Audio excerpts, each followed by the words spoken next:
Three girls, Amara with her rapid fire mouth, Amaka with her suspicious curiosity, and Amaya, the joke machine, were on a mission. Firewood, water, clothes, and apparently a rumored village ghost lurking in the forest. None of them had ever seen one, but today, the forest would decide who ran fastest. On one boiling afternoon, the three fearless and very unserious girls decided to stroll straight into the ghost's territory, with a mission of helping one elder, Mama Atim, fetch water, collect firewood, and washing her clothes. Outside Atim's hut, Atim, old woman, wagging a finger. My daughters, I thank you for helping, but if you go to that swamp, listen, don't shout. Don't touch strange things. There is a ghost in that forest. Amaya, mock serious, hands on hips. Mama Atim, if we find this ghost, can we invite it to lunch? Maybe it's just hungry. Amara. Invite? No. If he's handsome, I'm marrying him before you people distract him with food. Amaka, adjusting the basin of clothes. Me, I'll just check if his bones are scientifically aligned. Atim, you think I'm joking? Go, but keep your discipline. All three? Yes, mama. On the road to the forest. They walk quietly for about 2 minutes before Amara starts. Amara. In future, I'll be a singer and dancer and maybe actress. I'll tour the world. Amaya, me, comedian starting today. If I meet the ghost, I'll tell him, Sir, your bedsheet is falling off. Amaka. I'll be a scientist. When I meet the ghost, I'll remove its clothes to check male or female. Amara. Pervert scientist. That's how ghosts sue you. They all laugh until Amaya almost drops the jerry can. Entering the forest. A strange voice suddenly calls, once sharp. Voice, Amaya, the three freeze? Amara, did it just call you? Amaya, no, maybe it said Amaka. Amaka, me? No, maybe you. They point fingers like an overcooked detective team. Amara, ignore. Probably just a goat. Amaya, a goat with Wi-Fi to know our names? They reach the swamp area and split tasks. Amaka kneels by the water, sorting clothes. She pulls out an ancient Gomasi, faded, oversized, patterned with what looks suspiciously like tiny screaming faces. Amaka, grinning to herself, perfect for experiments. She slips it on, looking like a walking abandoned curtain, and charges toward Amara.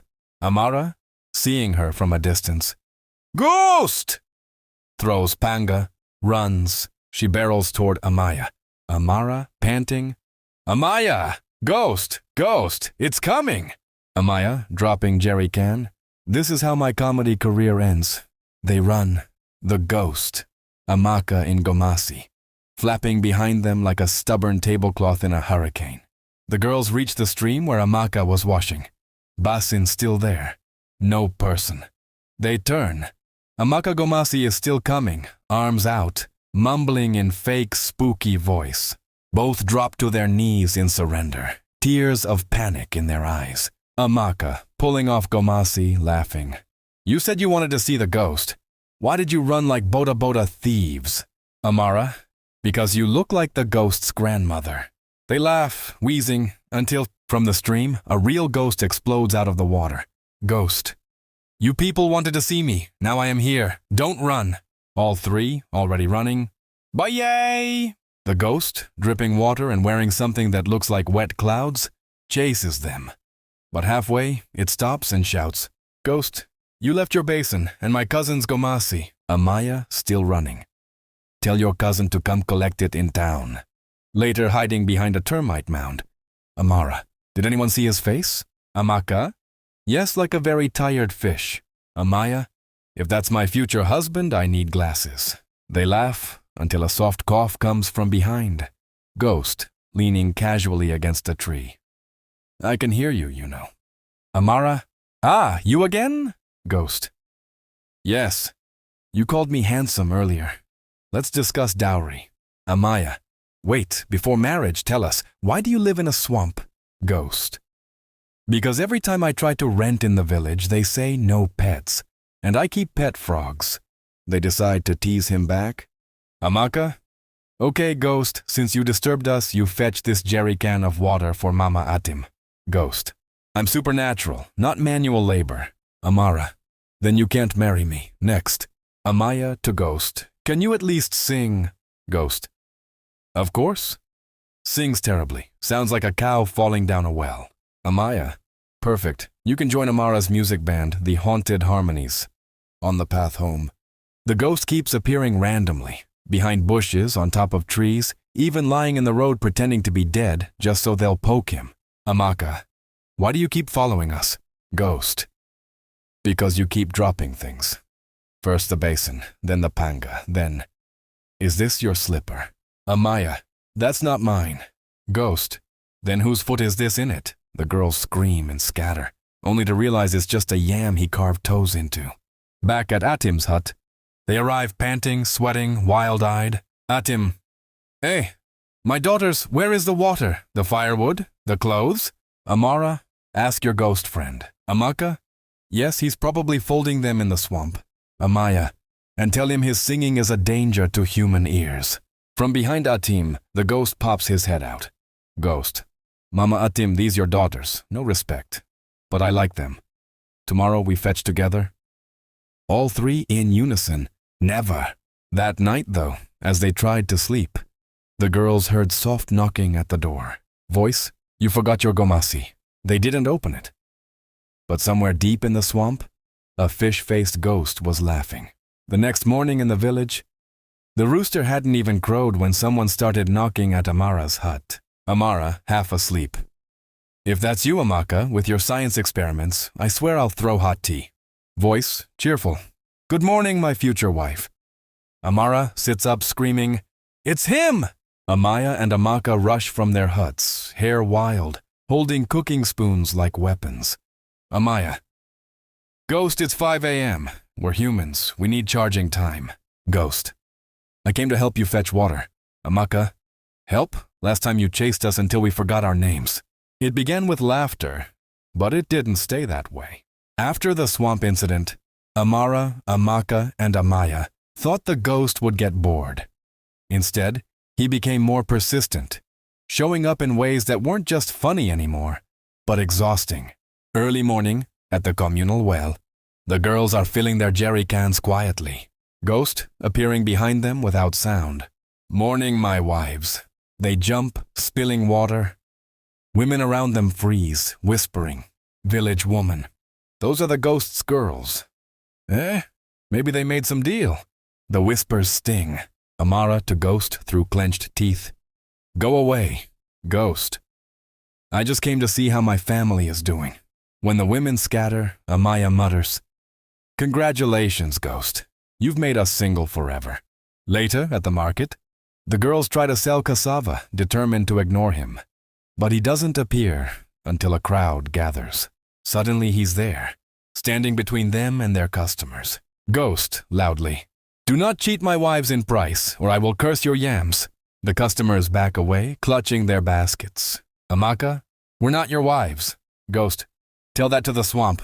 The crowd laughs nervously. The girls pack up early, cheeks burning. In church, they think they're safe. Pastor is preaching.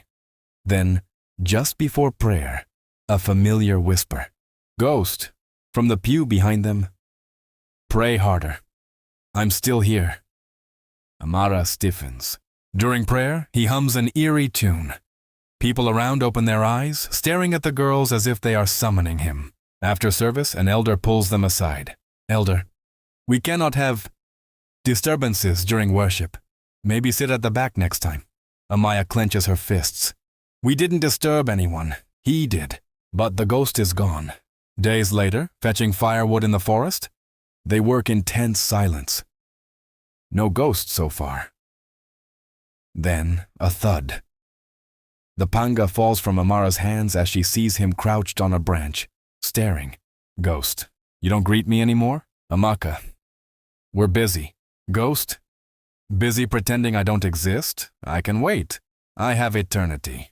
He jumps down, circling them slowly, whispering things no one else can hear. Their fears, secrets, doubts. Amaya, snapping. Stop trying to get in our heads. Ghost, too late, I'm already there. Within weeks, their lives change. People avoid walking with them. Mothers pull children away. Whenever they approach a group, conversations stop. At the well, someone mutters, "That's them," the haunted ones. At the market, a man refuses to buy from them, saying, "I don't want my house to hear footsteps at night." It's not just teasing now, it's isolation. One night, Amaka's hut, she can't sleep. She hears breathing, slow, deliberate. "Amaka, I know you're there." Silence. She pulls the blanket over her head. A voice inches from her ear. "Ghost. Even under there, I see you." She screams, and by the time Amara and Amaya rush in, the ghost is gone. They try hiding in another village for a week. No one there knows about the ghost. For a while it feels peaceful, until one afternoon, while they're laughing with new friends, a cold shadow falls over them. The ghost is standing at the edge of the group. "Ghost, miss me?" The friends scatter instantly. Amaya whispering, "Why? Why us?" Ghost, "Because you ran, and I don't like being ignored." They seek for spiritual help. Desperate, they visit an old prayer woman known for breaking curses. The woman lays hands on them, prays, sprinkles water. But halfway, the ghost walks in. Ghost, mocking, "Don't waste your water, old one. I'm not a curse, I'm a companion." The woman's voice shakes. "This one is tied to you in spirit." The girls exchange a terrified glance. Amara, "So how do we untie him?" The woman doesn't answer. They still fetch water. They still work. But they live with the knowledge that, at any moment, at the market, in church, in bed at night, he could appear. He doesn't always speak now. Sometimes he just stands far away, watching. Other times he chooses the most public moment to call them my wives or my daughters. They don't laugh like they used to. The village still whispers, and the ghost is still waiting. Some nights Amaya swears she hears him outside, saying softly, "I can wait, I told you, I have eternity." The haunting stretched into months. The ghost no longer appeared every day, which was worse. The silence made them jump at shadows, and when he finally did appear, it was always at the worst possible time. It was draining. One evening, behind Amaka's hut, the three girls sat around a small fire, eating boiled maize. Amara, "I'm tired. Even my dreams are haunted." Amaka, "I've been keeping a list, places he's appeared, market, well, church, forest, my bed, under the mango tree, inside my reflection in the river." Amaya, "That one nearly broke me. I was just washing my face and saw him smiling as me." They fell into silence. Then Amaka remembered something. Amaka, "You know, my grandmother once told me, ghosts who attach themselves to the living do so because there's something unfinished. If you find it, you can send them away." Amara, "And what's unfinished for this one? Apart from harassing women?" The unbelievable clue. A week later, while in the forest fetching wood, Amaya noticed the ghost watching them from a distance, but not coming closer. She decided to test something. Amaya, calling out, "Why do you keep following us? What do you want?" The ghost's voice was quieter than usual. "You still have it." Amaya, "Have what?" Ghost, "The cloth from the swamp. The Gomasi." It hit them all at once. The day this started, Amaka had put on that strange ancient Gomasi from the old woman's laundry. Amaka, "You mean all this is because of that dress?" Ghost, "It belonged to me when I lived. You took it. Now you belong to me." The desperate plan. They decided to return the Gomasi. But when they told Mama Atim, her face turned pale. "Atim, that cloth, it was given to me by someone whose brother drowned in that swamp. People said he never left." She agreed to help them, but warned, "You can't just drop it. You must give it back where you took it, and you must face him directly." The final confrontation at the swamp. Night fell as they approached the swamp, with the Gomasi folded in a basin. The air was heavy, and the frogs were silent. They stood at the edge. Amara, voice shaking, "We came to return what is yours." From the water, the ghost rose, taller, darker, colder than ever. Ghost, "Do you think I wanted a cloth? I wanted you to know what it feels like to be seen and avoided. Amaya, you tortured us, humiliated us. Ghost, because I was humiliated in life, drowned and forgotten. My clothes washed away like I never existed. Amaka, then take it and leave us. She held out the Gomasi. He reached, but the wind howled and the water churned. He didn't take it. Ghost, return it, yes, but you must also release me. The spiritual battle. Mama Atim stepped forward, holding a small calabash of blessed water. Atim, in the name of the living God, be free from this earth. The ghost screamed, the swamp bubbling violently. The girls knelt, gripping each other as wind whipped around them. Ghost, voice breaking. I'm just wanted to be remembered. Atim, we will remember you, but not follow you. She poured the water over the Gomasi and dropped it into the swamp. The ghost's form flickered, then dissolved into mist, the wind dying as suddenly as it had risen. Aftermath. For weeks, the village was quiet. The whispers stopped. People began greeting them again. But the girls didn't laugh quite the same way anymore. At least not immediately. They'd seen too much. One evening, Amaya looked at the others. Amaya, do you realize the ghost wasn't just chasing us? He was showing us what loneliness does to a soul. Amara, still if I see another old Gomasi, I'm burning it. Amaka, and I'm never experimenting on ghosts again. Lessons and advice. When people asked them about the ghost, they didn't give the whole story. But they shared this. Not everything strange is a joke. Some things carry a history you don't understand. Don't take what isn't yours, even if it looks abandoned. Loneliness can twist anyone, even spirits. Sometimes what they need most is to be acknowledged. Face problems directly. Running will only make them follow harder. Stay spiritually grounded, because some battles aren't just physical. Amaya's final joke at the well months later. Amaya, you know, I miss him sometimes. Not the haunting, just the free entertainment. Amara, you're mad. Amaka, if he comes back, I'm sending him straight to you. They laughed, truly laughed, for the first time in a long time. And somewhere in the deep of the swamp, a faint, peaceful ripple spread and vanished.